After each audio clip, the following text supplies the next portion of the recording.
Imagina estar en casa junto a tu familia. Todo parece rutinario. De pronto, un grupo de sujetos armados está en el comedor. A partir de ese momento, todo es difuso. Los empujan hacia la calle. Ves autos de la policía, militares, armas, esposas. Tú y tu familia de camino a un lugar desconocido. Cuando digo Segunda Guerra Mundial, ¿en qué piensas? Creo que todos tenemos una idea semejante de los acontecimientos más conocidos. Hola a todos, bienvenidos a este segundo capítulo de mi canal Historia Imaginada. Mi nombre es Miguel y hoy les hablaré de los campos de concentración para japoneses que existían en Estados Unidos durante la Segunda Guerra Mundial. Sin más dilación, empezamos. Si bien es cierto que la narración al inicio de este video es producto de mi imaginación, es imborrable el hecho de que al igual que el nazismo lo hizo en Europa, en América, Estados Unidos también recluyó contra su voluntad a cientos de personas. Si bien es cierto que no hubo ejecuciones extrajudiciales, ni cámaras de gas, ni torturas, sí un proceso sistemático de violación de derechos a ciudadanos inocentes. ¿El motivo? Su origen. Ser japoneses o descendientes de estos. La historiografía más difundida en castellano acerca de la Segunda Guerra Mundial establece que existieron dos grandes ejes. Por una parte, el eje del bien, integrado por Reino Unido, Francia, Estados Unidos y la Unión Soviética. Y el eje del mal, compuesto por Alemania, Italia y Japón. Demócratas y comunistas contra fascistas. Pero, ¿es posible establecer una línea divisoria tan clara? Cuando se trata de la guerra, veremos que los límites entre lo que es bueno o malo, quién es el enemigo o el aliado, se difuminan.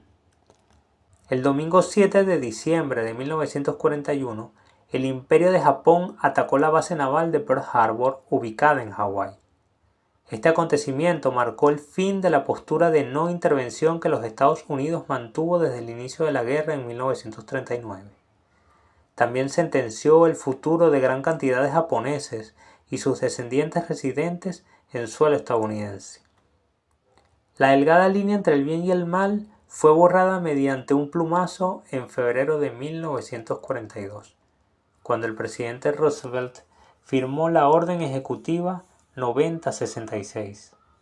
Sus implicaciones directas: el establecimiento de zonas de aislamiento para albergar a personas consideradas de alta peligrosidad, la creación de la Autoridad de Realojamiento de Guerra, el registro de familias de origen japonés iniciado en marzo de 1942, medida principalmente ejecutada en California, Arizona, Oregon, Washington Oeste y Alaska.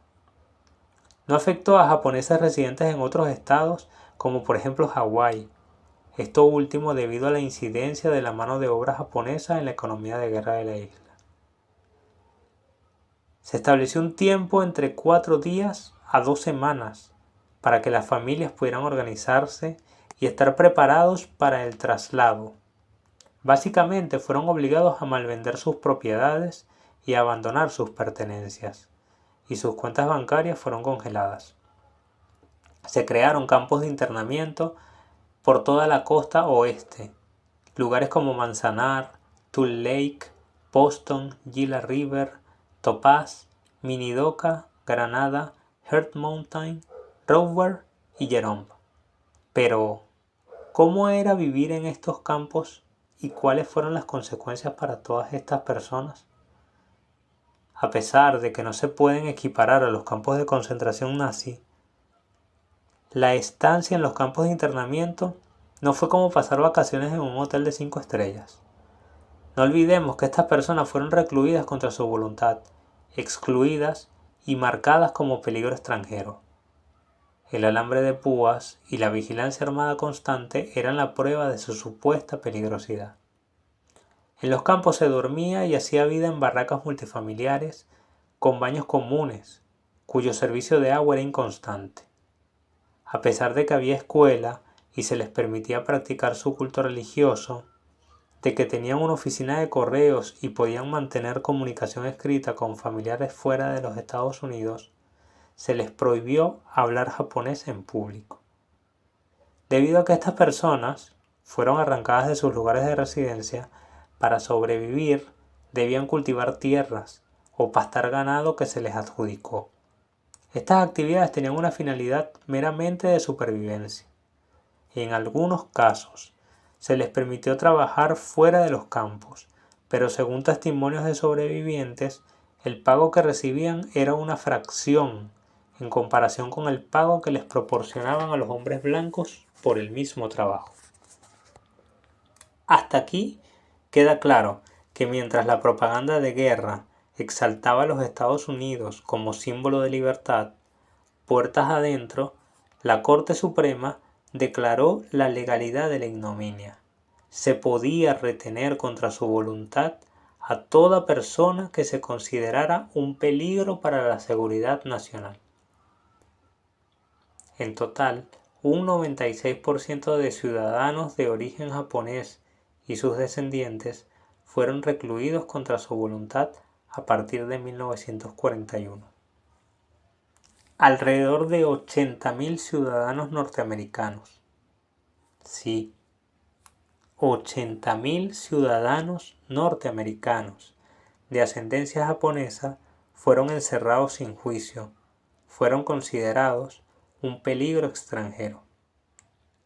En 1943 se les exigió firmar un documento declarando su lealtad al país.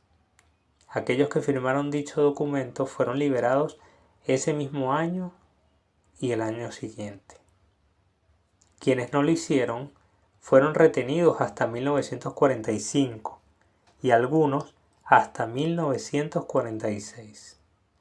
La guinda de la infamia la sufrieron quienes fueron enviados a Francia para prestar servicio militar, mientras que 135 personas fueron asesinadas durante un motín frustrado en el campo de internamiento ubicado en Manzanar, California.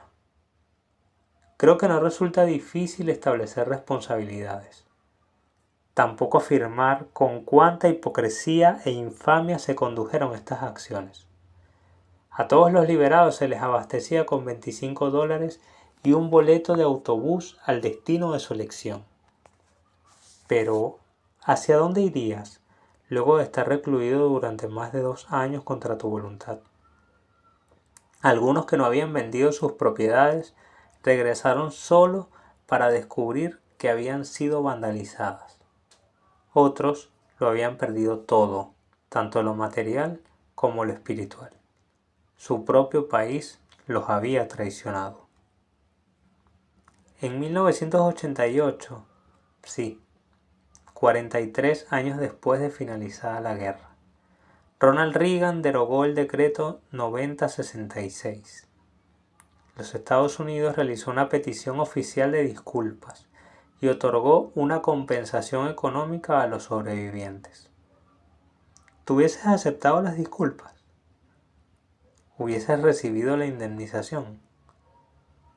¿Crees que hay buenos, malos, buenas o malas intenciones en periodos de guerra? Los invito a dejar su comentario, sus reflexiones en torno a estas preguntas. Y si llegaste hasta aquí, espero que te suscribas a mi canal, des like al video y presiones la campanita para que puedas saber cuándo es momento de empezar a imaginar la historia. Saludos y hasta la próxima semana.